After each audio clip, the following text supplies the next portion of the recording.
What up, folks? Once again, it is your boy Tim with another ride sharing video. Topic: Uber drivers are set to go on strike February 26th. Location: New York City, LaGuardia. It's just the same old song. It's the same old song, y'all.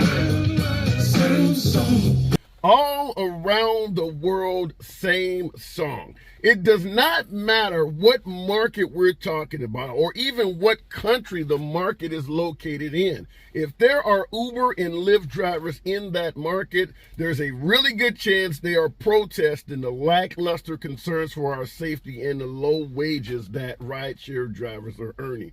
So today we're going to be discussing the fact that Uber and Lyft drivers in the city of New York are going on strike. Now, here are the terms that they are going on strike for. They are going on strike from noon till midnight, February 26th at LaGuardia Airport. So this seems to be centered around only the incoming and outgoing airport traffic at one particular airport on one day for 12 hours. Now, being candid, I've made it clear I do not believe rideshare strikes are very effective at all. In this case, we're dealing with a rideshare union. Apparently, there's a union representing drivers in New York. Good on them. We all need to have unions. However, I've made it clear in many videos that I believe our concentrated effort, our primary focus needs to be on politicians, as opposed to having those drivers go on strike at LaGuardia, which I suppose you could also do simultaneously, have them all go down to City Hall and protest the politicians there. Now, one of the differences with New York in regards to most markets in Uber and Lyft world is that the city of New York actually has what is referred to as a taxi and limousine commission, which deals with fares, rates, and all types of other concerns in regards to the ride sharing industry, the taxi industry, and things like that. Oddly enough, the Taxi and Limousine Commission had approved a per mile increase of 7.8%. This would have been across the board. Rideshare drivers, limousine drivers, taxi drivers, a 7.8% increase. That's how increases are generally done in cities with some form of a commission or city council that deals with this stuff. And 7.8% in regards to your base fare, that's not bad. If you're making $1 per mile, that means you would now be making $1.07.8 per mile. That's a decent increase. Well, as we know, Uber stepped in, took the Taxi and Limousine Commission to court, and beat them in a suit to reduce or prevent that raise from happening.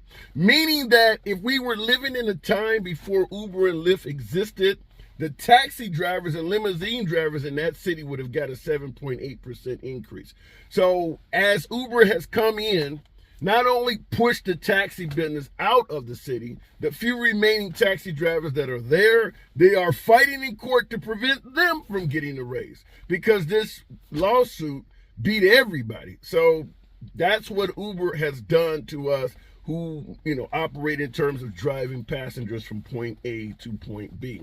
Now, generally you would see Uber and Lyft as giving a 7.8% raise. And I want you folks to look out for this in the future, because this is the typical bait and switch tactics that Uber involves themselves in. If they ultimately have to give the 7.8% raise, which is going to come down the pipe again in the near future, and they're going to have to fight it again. If they lose and have to give up the 7.8% raise, be sure to check what you're earning for your wait times. Make sure your tips are being given to you, because that's generally what they do. Is they have to pay you in one area, it's going to come from another area. These companies do not play fair. I'm not bringing up Lyft as much because Lyft did not sue in regards to this 7.8% raise. And for the most part, being a rideshare driver off and on since 2014, my analysis is Lyft originally tried to do right by us drivers, but trying to compete with Uber When Uber is shady as fuck and they don't follow the rules, there's nowhere for Lyft to go but to have to follow these horrible tactics in regards to how they treat drivers just to be competitive. Which is why right now in the news, there are no shortage of stories showing that Uber's income is way up and Lyft is struggling. Lyft has tried since day one to be right by us drivers, such as allowing passengers to tip from day one. When Uber was fighting us drivers, fighting with the passengers to put tipping in the app. Why the hell would you prevent a passenger that wants to tip a driver from doing so? Lyft never tried that tactic. Lyft also started out paying us more per mile. But like I stated, to be competitive with somebody as shady as Uber, there's no way you're going to try to do things fair and be able to compete with somebody who is attempting to break every damn rule in the book. So unfortunately, it has made Lyft really do an about face on how they're treating drivers. Not to mention, if you as a driver make it clear that you will be willing to go to work every day for shit wages right on into bankruptcy, you can't blame a corporation for allowing you to do it.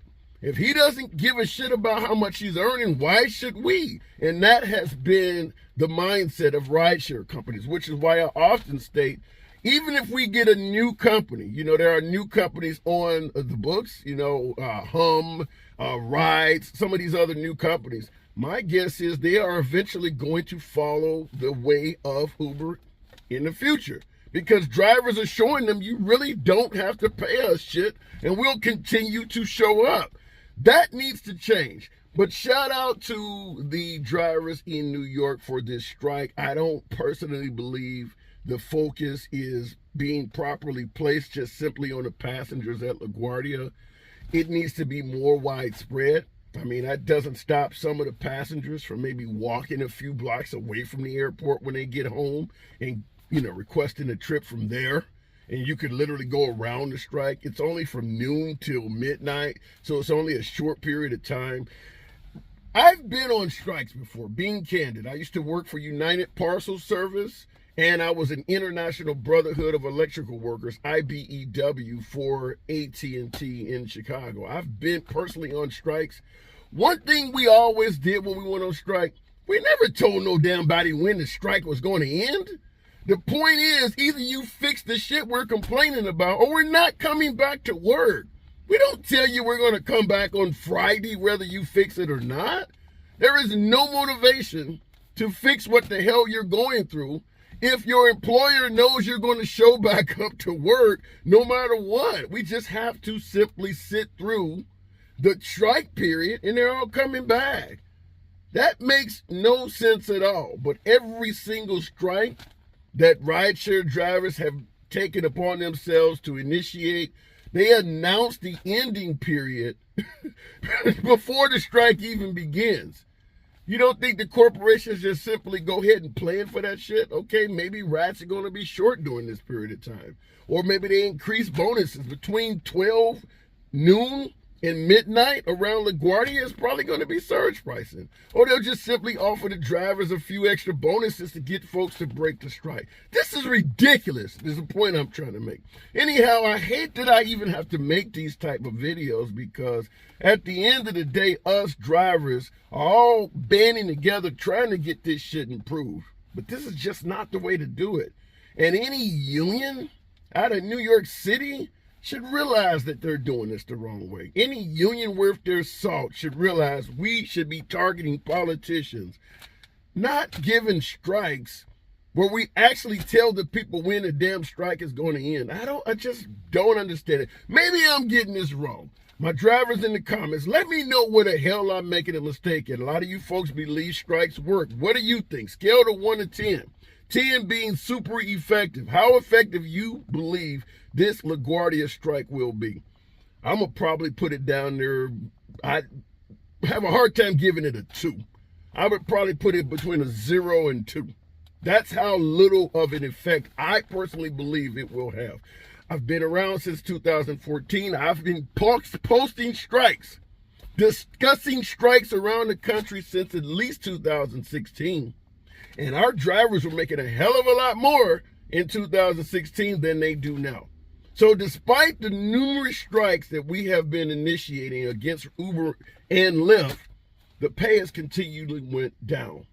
The bonuses and perks have continually went down. People are still getting deactivated from the app for bullshit reasons with little to no recourse. None of the conditions are getting better. They're actually getting worse.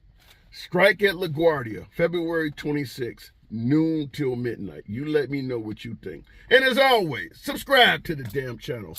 See you in the next video.